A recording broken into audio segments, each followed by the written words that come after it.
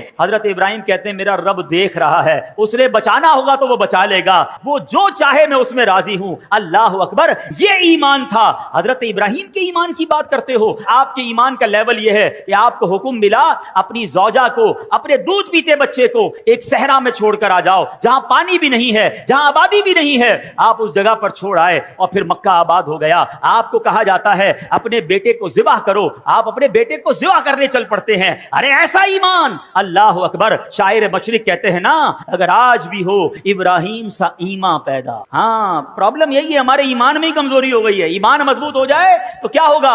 وہ کہتے ہیں اگر آج بھی ہو ابراہیم سا ایمان پیدا, آگ کر سکتی ہے انداز گلستان پیدا. آج بھی آگ باغ بن سکتی ہے. آپ غم کی آگ میں ہے نا, پریشانی کی آگ میں ہے, اگر کسی اور مصیبت میں ہے, اپنا ایمان مضبوط کر لو, اپنا عقیدہ مضبوط کر لو, اللہ پر بھروسہ مضبوط کر لو, تمہاری غموں کی آگ جو ہے وہ آج گلزار بن جائے گی. مگر سمجھ یہ آیا کہ حضرت ابراہیم علیہ السلام کو اپنے ایمان کو مزید مضبوط کرنا تھا. سیکھنے کو یہ ملا کہ ہمیں بھی یہ کام کرتے رہنا ہے کہ ہمارا ایمان بھی مضبوط ہو جائے, کہیں ایمان کمزور نہ ہو جائے. ایمان کی فکر کرنی ہے. حدیث پاک میں آیا ایک زمانہ آئے گا آدمی صبح کو مومن ہوگا, شام کو کافر ہوگا, اور شام کو مومن ہوگا تو صبح کافر ہوگا. آج کل تو جناب طرح طرح کے فتنے ہیں, ایمان کے ڈاکو گھوم رہے ہیں. معاذ اللہ کوئی عقیدہ ختم نبوت پر اٹیک کر رہا ہے, کوئی جناب ہمارے اولیاء کرام صحابہ کرام کے ہمارے جو ان سے تعلق ہے اس پر اٹیک کر رہا ہے, کوئی جناب انبیاء کرام کے بارے میں معاذ اللہ ہمارے دل سے محبت نکالنے کی کوشش کر رہا ہے. اور آج سوشل میڈیا کا زمانہ ہے, جس کو دیکھو سب کو سننے کا شوق ہے. نہ کرنا ایسا میرے پیارے اسلامی بھائیوں, جو لوگ ہمیں انبیاء کرام صحابہ کرام اولیاء کرام سے دور کرنا چاہتے ہیں, اور آج کے دور میں علماء کرام سے دور کرنا چاہتے ہیں, جنہوں نے ہمیں جوڑ کر رکھا ہے اس دین کے ساتھ. ہمیں ان لوگوں کی بات نہیں سننی چاہیے. ایمان کی حفاظت کی فکر کیجئے, کیونکہ یہی بات اعلیٰ حضرت نے آج سے 100 سال پہلے سمجھا کر گئے. میرے رضا کہتے ہیں سونا جنگل رات اندھیری چھائی بدلی کالی ہے, سونے والوں جاگتے رہیو چوروں کی رکھوالی ہے. آنکھ سے کاجل صاف چرا لیں یا وہ چور بلا کے ہیں. کیسا محاورہ استعمال کیا, آنکھ سے کاجل کون چرا سکتا ہے؟ آنکھ کے اندر ہی کاجل ہوتا ہے نا. کہاں بڑے مکار چور ہیں, ایسی چالیں لے کر آئیں گے, دین کی بات کر کے تمہارا دین لے جائیں گے, ہیں علم کی بات کر کے تمہیں علم دین سے دور کر دیں گے, تمہیں کہیں گے قرآن ہی تو سنا رہا ہوں, مگر تمہیں اللہ رسول کی محبت سے آری کر دیں گے. اے میرے پیارے اسلامی بھائیوں, اب جاگنے کا دور ہے, سمجھنے کا دور ہے. کیا کہتے ہیں, آنکھ سے کاجل صاف چرا لیں یا وہ چور بلا کے ہیں, تیری گٹھڑی تاکی ہے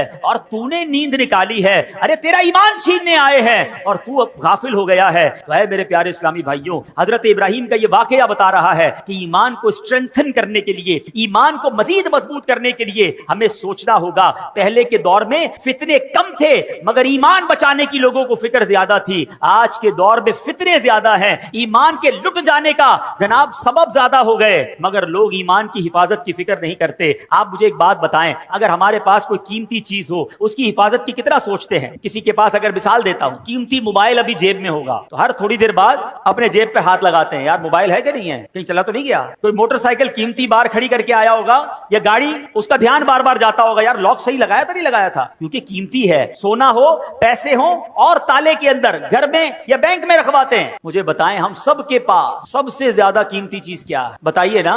ایمان سے بڑھ کر کچھ نہیں ہے. ساری دنیا کی دولت دولت کسی کے پاس ہو اور ایمان نہیں تو اس سے بڑا غریب کوئی نہیں ہے، اور میرے پاس کچھ نہ ہو ایمان ہو تو مجھ سے بڑا امیر کوئی نہیں۔ کیوں کہ جو ایمان سلامت لے کر قبر میں جائے گا نا وہ ہمیشہ ہمیشہ جنت میں رہے گا انشاءاللہ۔ اگر گناہگار بھی ہوا، رب ناراض بھی ہوا، کسی وجہ سے اسے جہنم میں ڈالا بھی گیا تو سزا بھگتنے کے بعد جب وہ جنت میں جائے گا نا پھر جنت سے باہر کبھی نہیں آئے گا۔ قرآن کہتا ہے ہم فیہا خالدون، ہمیشہ ہمیشہ جنت میں رہے گا۔ تو ایمان اتنی بڑی نعمت ہے، اور جو کفر پر جس کا خاتمہ ہوا، جو ایمان کے بغیر دنیا سے گیا، اب وہ جہنم میں جائے گا اور جہنم سے کبھی بھی باہر نہیں آئے گا۔ ہوگی ہاں خالد۔ اب سوچو ایمان کی کتنی فکر کرنی چاہیے، مگر یا کسی کو ٹینشن ہی نہیں ہے۔ اپنی دعا کروائیں گے، لوگ کرواتے بھی ہیں، دعا کرتے بھی ہیں، یا اللہ روزی میں برکت دے دے، گھر کی حفاظت ہو، بچوں کی حفاظت ہو، فصل کی حفاظت ہو۔ کبھی تو دعا کرو یا اللہ ایمان کی حفاظت، کبھی تو دعا کرو یا اللہ قبر میں ایمان سلامت لے کے جاؤں۔ یعنی ایمان کے بارے میں سوچتے ہی نہیں ہے، حالانکہ ایمان چھن سکتا ہے۔ پہلے تو یہ سمجھیے، آپ کو پتا ہے میرے آقا علیہ الصلوۃ والسلام کی دعا، پہلے یہ بتائیے پیارے آقا کا قلب مبارک کیسا ہے، آپ کا دل اقدس، آئے ہائے تیرے صدقے میں آقا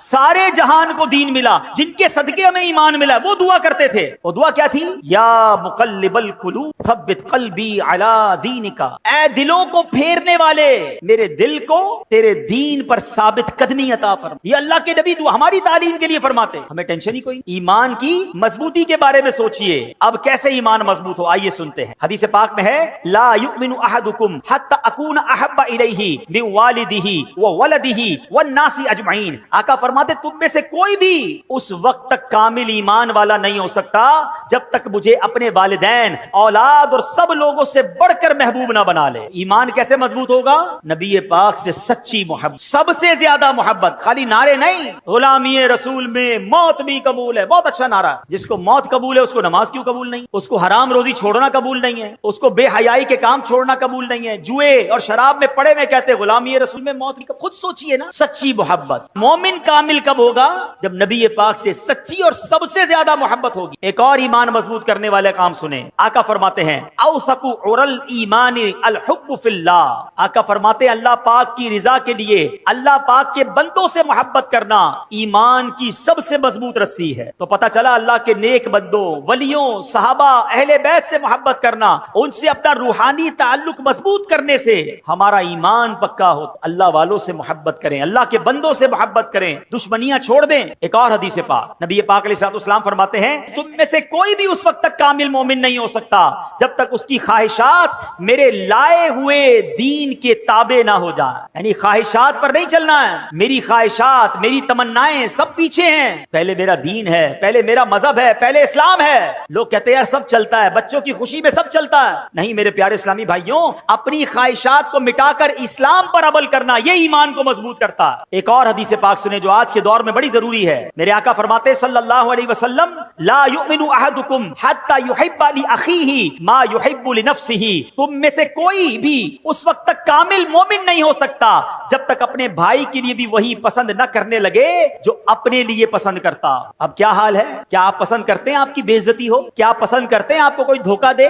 کیا آپ پسند کرتے ہیں کہ آپ کا دل دکھایا جائے؟ کیا آپ پسند کرتے ہیں کہ آپ کے ساتھ ملاوٹ کر کے کوئی مال بیچے، آپ کا مال دبا لے؟ جب آپ اپنے لیے پسند نہیں کرتے تو آپ دوسرے کے لیے بھی یہ پسند نہ کریں۔ آپ بھی دوسروں کی عزت کریں، آپ بھی دوسروں کے ساتھ سچ بولیں، آپ بھی کسی کو دھوکہ نہ دیں، کیونکہ مومن وہ جب تک نہیں ہو سکتا جو اپنے لیے پسند کرے وہ اپنے بھائی کے لیے پسند نہ کرے۔ تو اے میرے پیارے اسلامی بھائیوں، ہمیں یہ بات سیکھنی ہے کہ اگر ایمان کو مضبوط کرنا ہے تو ان حدیثوں کو مضبوط کریں، ان احادیث پر عمل کریں۔ تو اے میرے پیارے اسلامی بھائیوں، ہمیں ان باتوں پر عمل کرنا ہے۔ اب اگلے چند دنوں کے بعد وہ مہینہ آ رہا ہے جس مہینے کو ذو الحجہ کا مہینہ کہا جاتا ہے، اور یہ کتنا مبارک مہینہ ہے۔ سرکار دو عالم صلی اللہ علیہ وسلم کا فرمان ما من ایام العمل الصالح فیہا احب الی اللہ من ہذہ الایام۔ کوئی دن نہیں ہے کہ جس کا نیک عمل کرنا اللہ کے ہاں ان 10 ایام سے بڑھ کر محبوب ہو۔ یعنی عام دنوں میں نیکی کی جائے وہ بھی اللہ کو بڑی پیاری ہے، لیکن عام دنوں کی نسبت ذو الحجہ یعنی عشرہ ذو الحجہ جو ہے، ذو الحجہ کے جو پہلے 10 دن ہیں، اس کی نیکیاں اللہ کے ہاں بڑی محبوب ہیں۔ اور آگے ایک روایت میں ہے والعمل فیہن یضاعف 700 ضعف، ان دنوں میں نیکی کا ثواب 700 گنا بڑھا دیا جاتا ہے۔ سبحان اللہ، ان 10 دنوں میں خوب نیکیاں کیجیے. ہو سکے تو 9 دن روزے رکھیے. 10 ذوالحجہ کو عید والے دن روزہ نہیں رکھ سکتے کہ بلکہ 10 11 12 13 یہ 4 دن اور پھر عید الفطر 5 دن پورے سال میں روزہ رکھنا جائز نہیں. اور سبحان اللہ علماء کہتے ہیں یہ جو 4 دن ہے نا بقرہ عید کے, یہ روزہ نہ رکھو, یہ اللہ کی طرف سے تمہاری دعوت ہے. ہاں باقی 9 دن خوب روزہ رکھیں, عبادت کریں. اور سبحان اللہ ان دنوں میں حاجی اپنی زندگی کے خوشگوار یادگار ایام منا رہے ہوتے ہیں. اللہ جو اس سال حج پر جا رہے ہیں ان کا حج قبول فرمائے, اور جو تڑپ رہے ہیں رب کریم ہمیں بھی اس در کی حاضری نصیب فرمائے. حضرت ابراہیم علیہ السلام نے ہمارے لیے ایک پیغام بھی بھجوایا ہے, یہ پتہ ہے؟ ہاں, اللہ کے خلیل نے حضرت ابراہیم علیہ السلام نے ہم امتیوں کے لیے, سرکار علیہ السلام کی امتیوں کے لیے ایک پیغام بھجوایا. وہ کیا ہوا کہ معراج کی رات میرے آقا فرماتے ہیں میری ابراہیم علیہ السلام سے ملاقات ہوئی. آپ نے فرمایا اے محبوب علیہ